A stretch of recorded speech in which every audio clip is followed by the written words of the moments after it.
from the blackest corners of your mind, they call, pulling you deep into shadow, twisting your senses, keeping you from sleep. It's time to face your darkest fears. This is Tales to Terrify.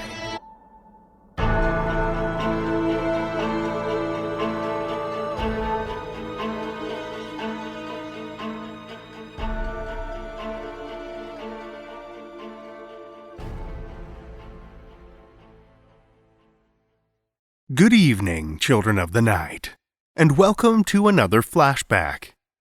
This week we have a Stoker-nominated story that originally aired on Tales to Terrify back in August of 2015, a tale about the strange phenomenon of disappearing women, and the struggles and denials of those they left behind. Without further ado, here is Damien Angelica Walters' The Floating Girls, a documentary, which first aired on Tales to Terrify episode 185, August 7th, 2015.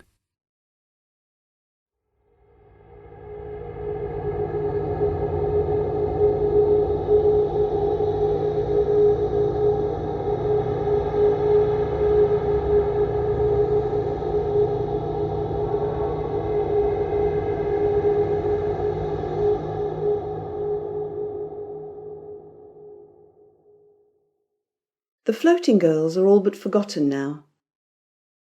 It's easier to pretend they didn't exist, to pretend it didn't happen. But there are parents who still keep bedrooms captured in time, complete with clothes folded in bureau drawers and diaries tucked beneath pillows. Everything in its place, waiting. And there are friends who still gaze at the sky, wondering how far the girls floated and if they ever fell. Some of us haven't forgotten. Some of us never will.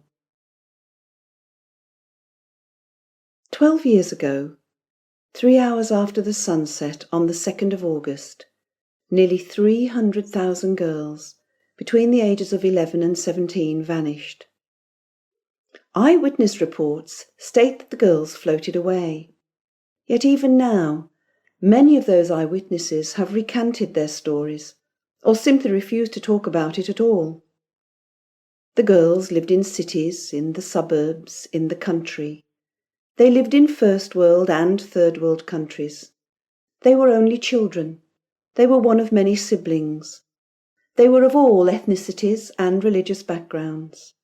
They were everyone and anyone.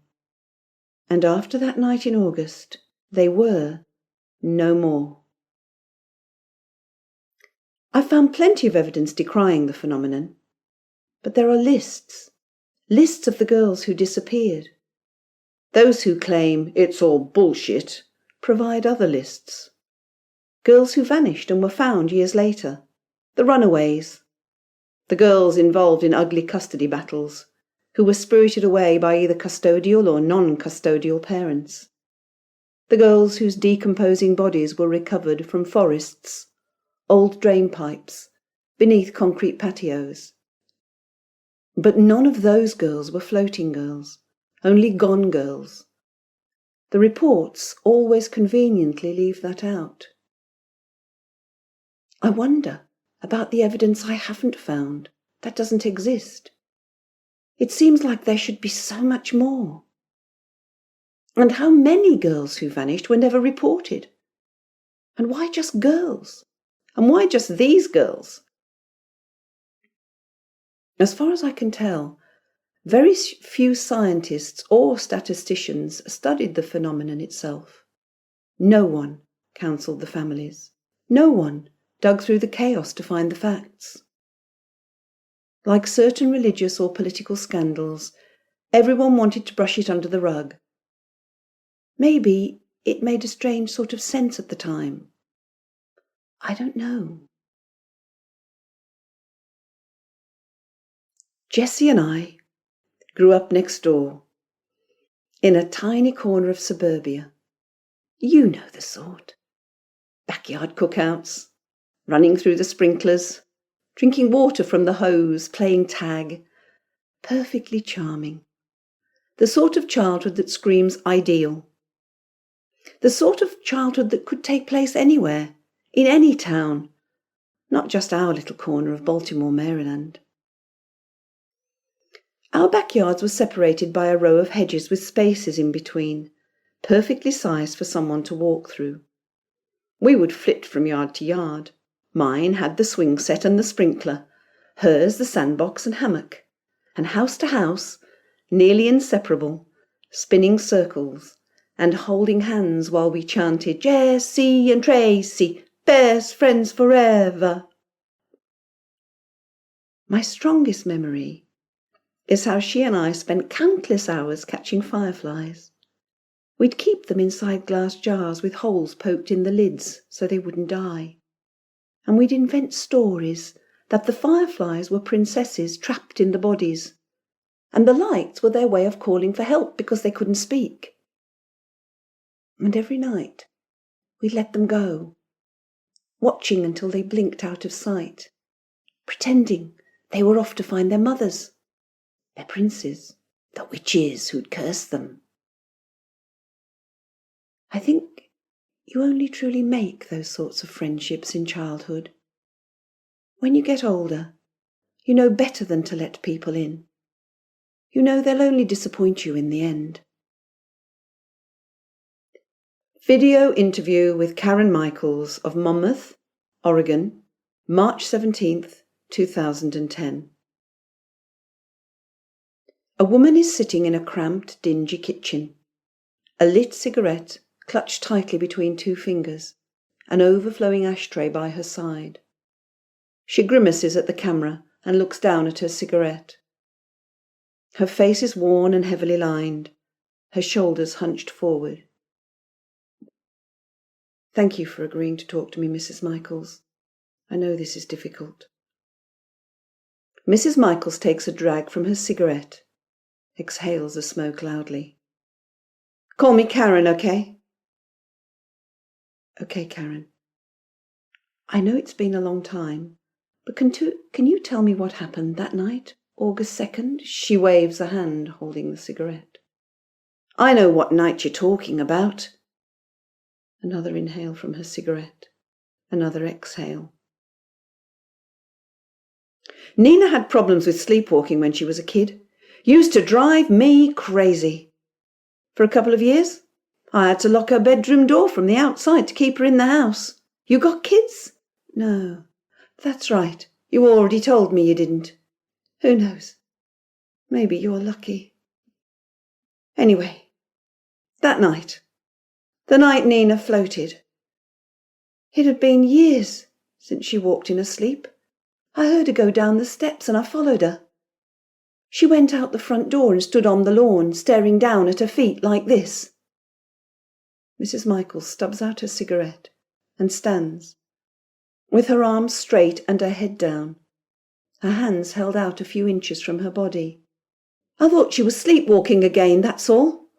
So I stayed on the front porch. I was getting ready to go get her, grab her arm and take her back in because I had to get up early the next morning. But then she went up. Just up. Like a balloon.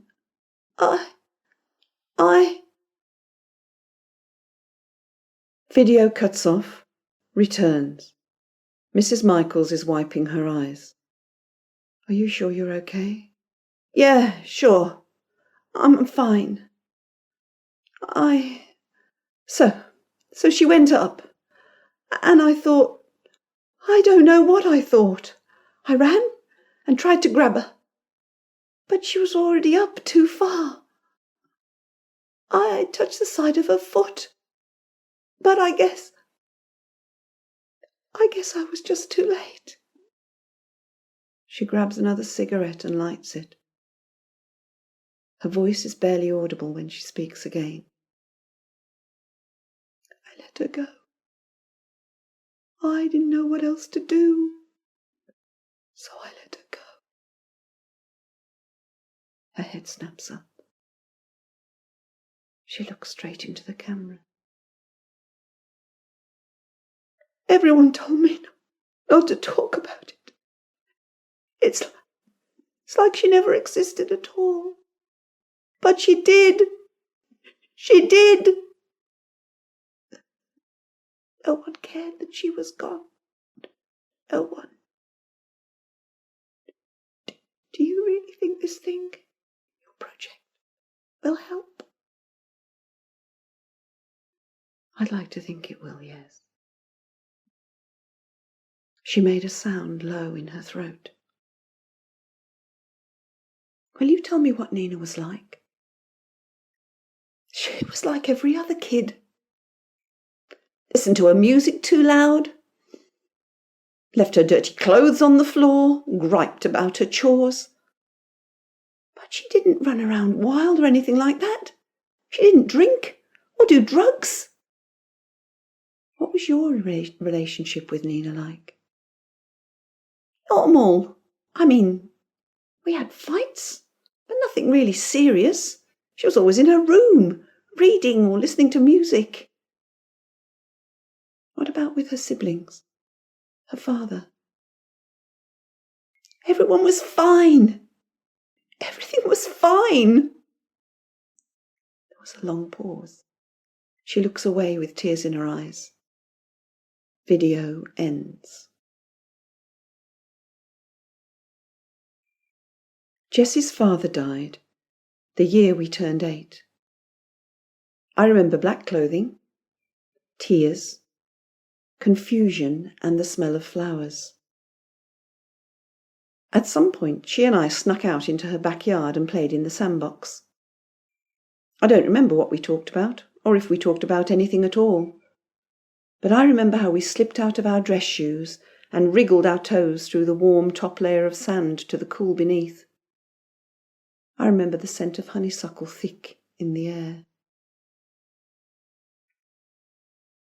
Recording of a telephone interview, July 28th, 2012. You're not going to use my name, right? I don't want you to use my name. No, I won't. Good, okay. Tell me what you think happened on the night of August the 2nd. All I can tell you is what I saw. The kid was hanging in the air in her backyard, looking like some kind of angel. Only not the kind you can see through. I mean, she wasn't wearing anything like an angel would. I think she had on some kind of dress, but nothing like you see in pictures of angels or anything like that. Then she went straight up. Craziest damn thing I ever saw. I kept thinking it was the beer. I only had a couple, maybe 3, but... Did you do anything? What could I do? Hell, by the time I figured out my eyes wasn't playing tricks, she was high up. I mean, really high up. You told the authorities what you saw? Yeah, I told them. A lot of good that did me. They said I was crazy or drunk. People can't float. But I know what I saw, and that girl just floated up and away. Did you know anything about her? No, she was just the kid who lived next door. She kept to herself. The whole family did. I mean, they were nice enough, just not real friendly.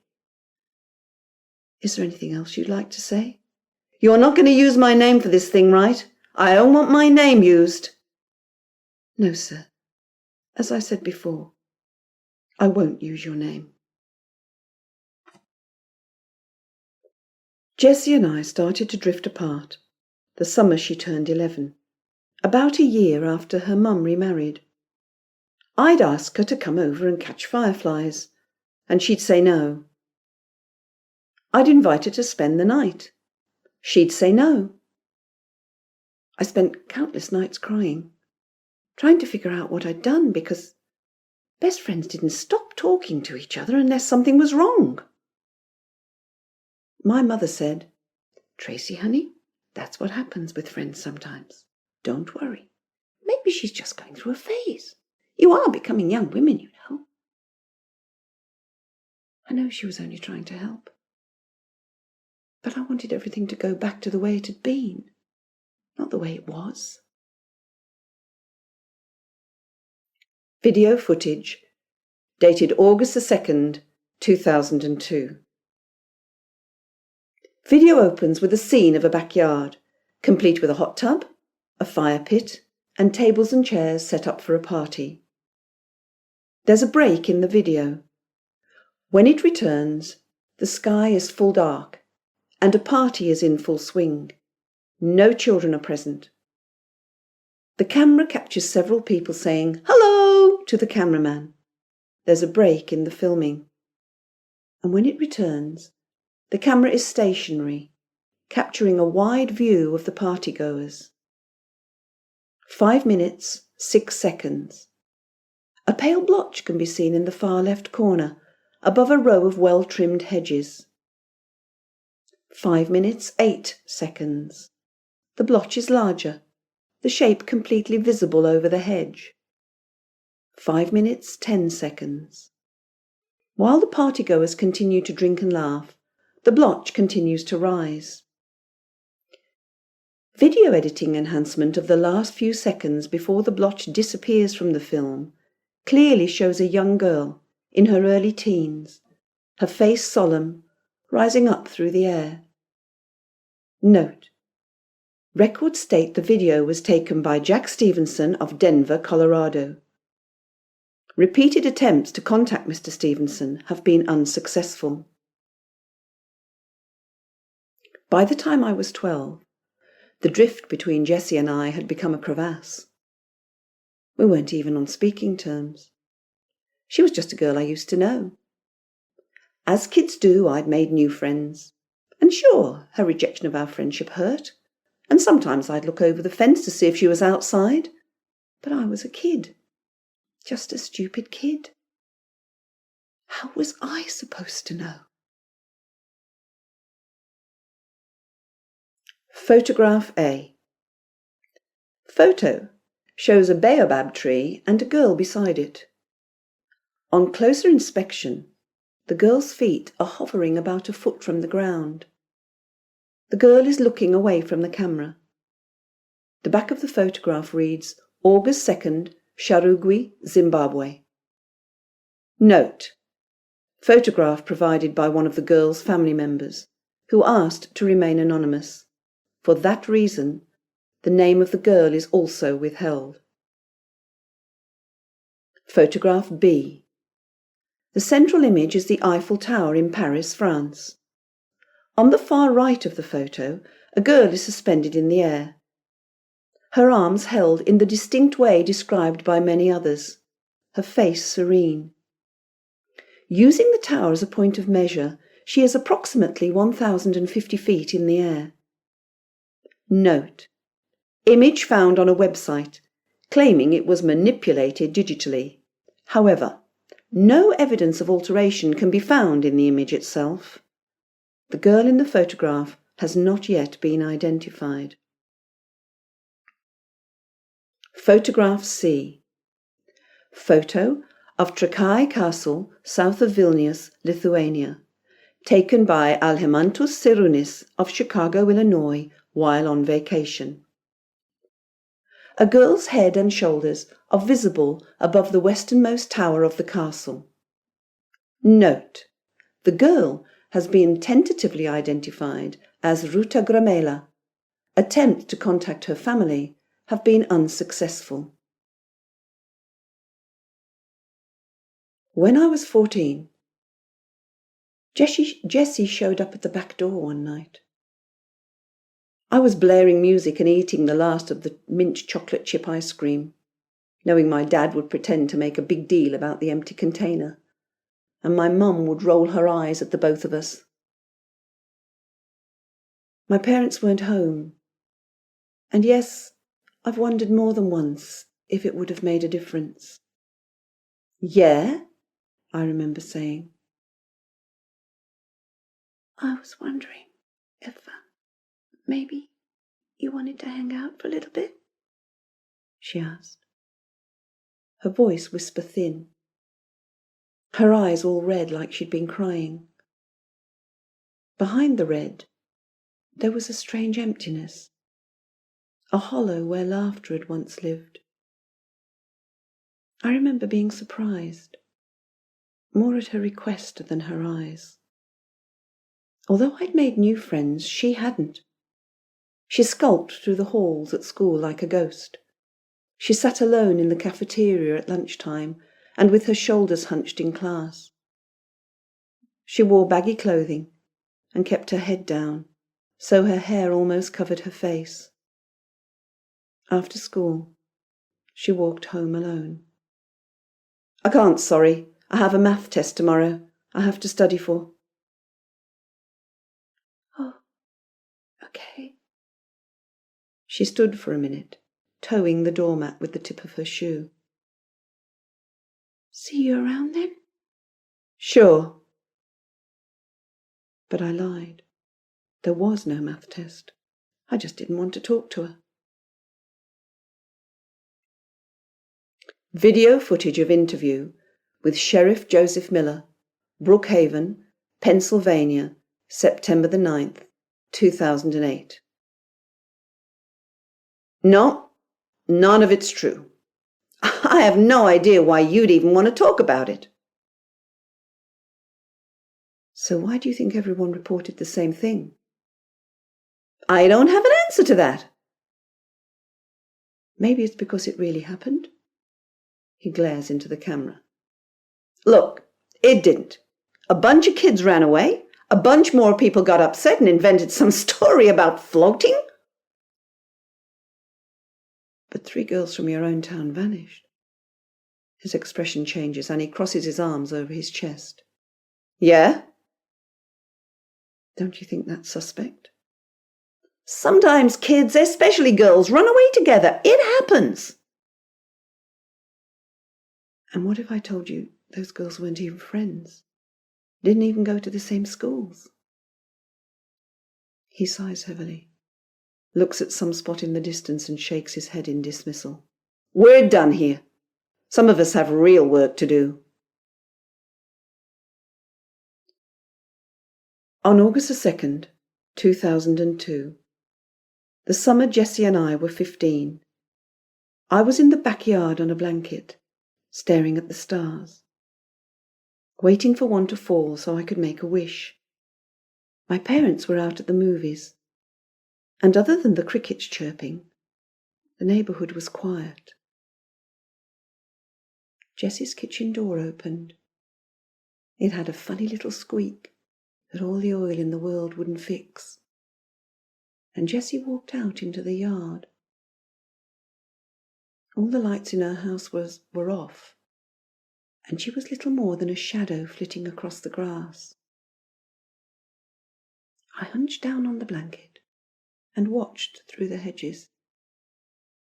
She stood still in the middle of her yard for several minutes, with her head down, her hands fisted at her sides. I thought about calling her name. I know I did.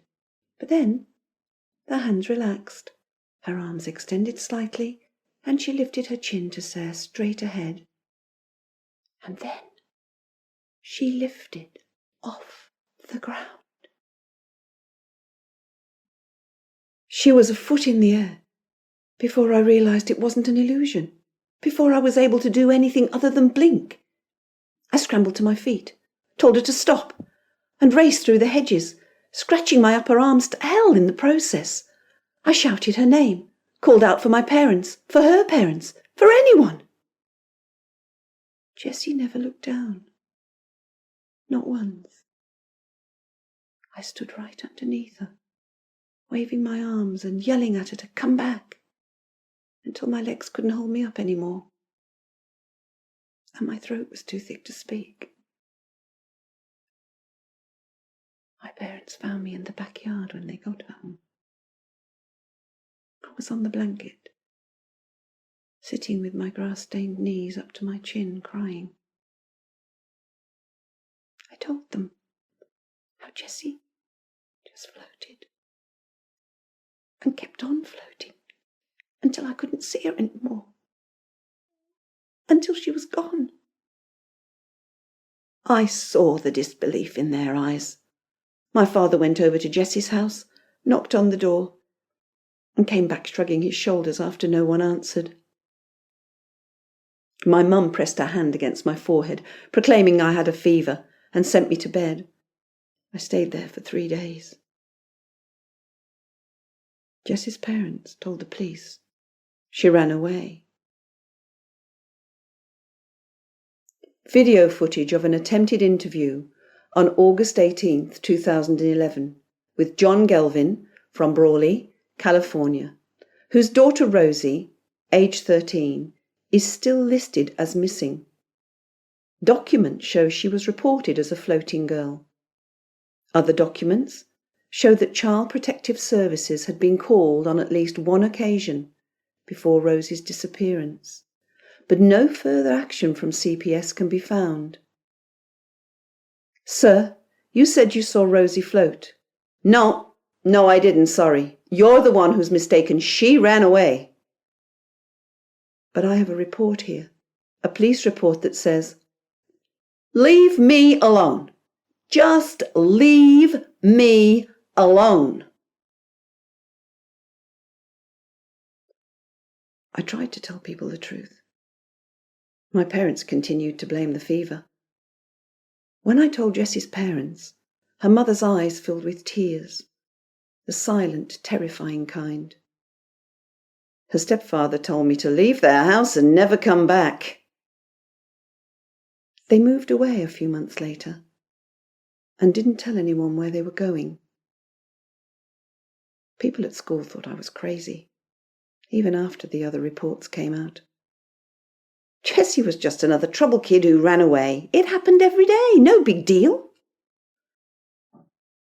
If I'd been an adult, if I hadn't seen Jessie float away, I wonder if I would have been as dismissive. Possibly.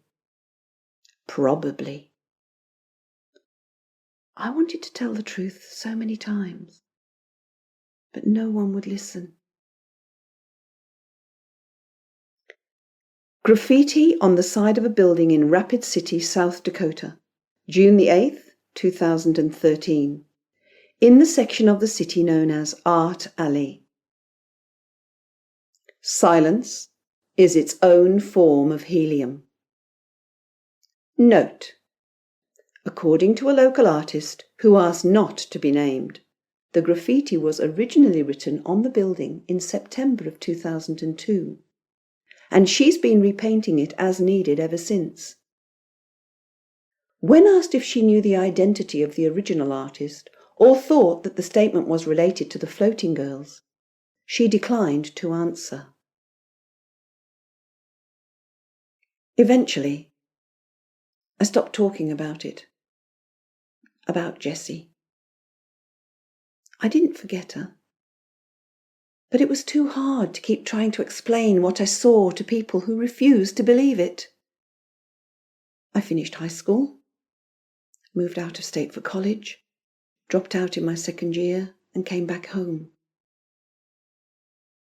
When my parents decided to sell their house and move to Florida, I found a box of photos in the attic. Pictures of me and Jessie when we were young. Pictures of us holding our firefly jars, grinning crazy kid smiles. Those smiles that scream innocence. Our eyes were filled with laughter and happiness and hope. And I remember her eyes the night she came over, the night I turned her away. We all have a secret spot, a tiny light inside us. And it doesn't take much to make that light go out. It doesn't take much to extinguish that light forever. As I carried the photos out to my car, I decided to do something. I'm not sure if I decided to do it for Jessie, or for the others, or for me, but I don't think it matters. I'm not a 15-year-old girl anymore, and I've spent years digging for proof, searching for the truth. Maybe now people will listen, and maybe they'll start talking. Excerpt from A Study into the Phenomenon of the Floating Girls, dated November 2002. Author not cited. Given a lack of concrete evidence to the phenomenon, and with evidence that a percentage of the girls were from troubled homes and had a history of running away, we can only conclude there was no phenomenon, only a strange set of coincidental circumstances.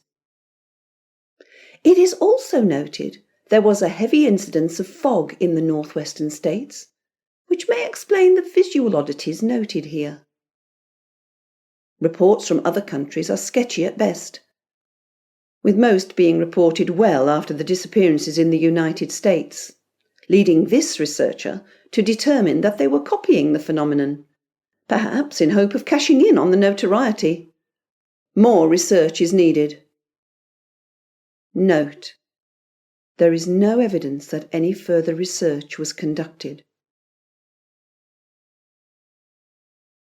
I live 20 minutes away from the house I grew up in.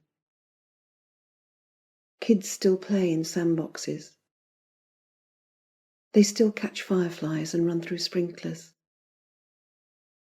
At night, I stare at the sky and wonder if the girls are still floating. I think they are, and we just can't see them. I tell Jessie, I'm sorry, but the words seem so fucking inadequate. I should have been there for her. I should have listened. And after, I should have kept talking. Hell, I should have screamed and shouted. But I didn't. No one did. For Jessie, Tracy Richardson, Director, The Floating Girls Project, Baltimore, Maryland, 2014.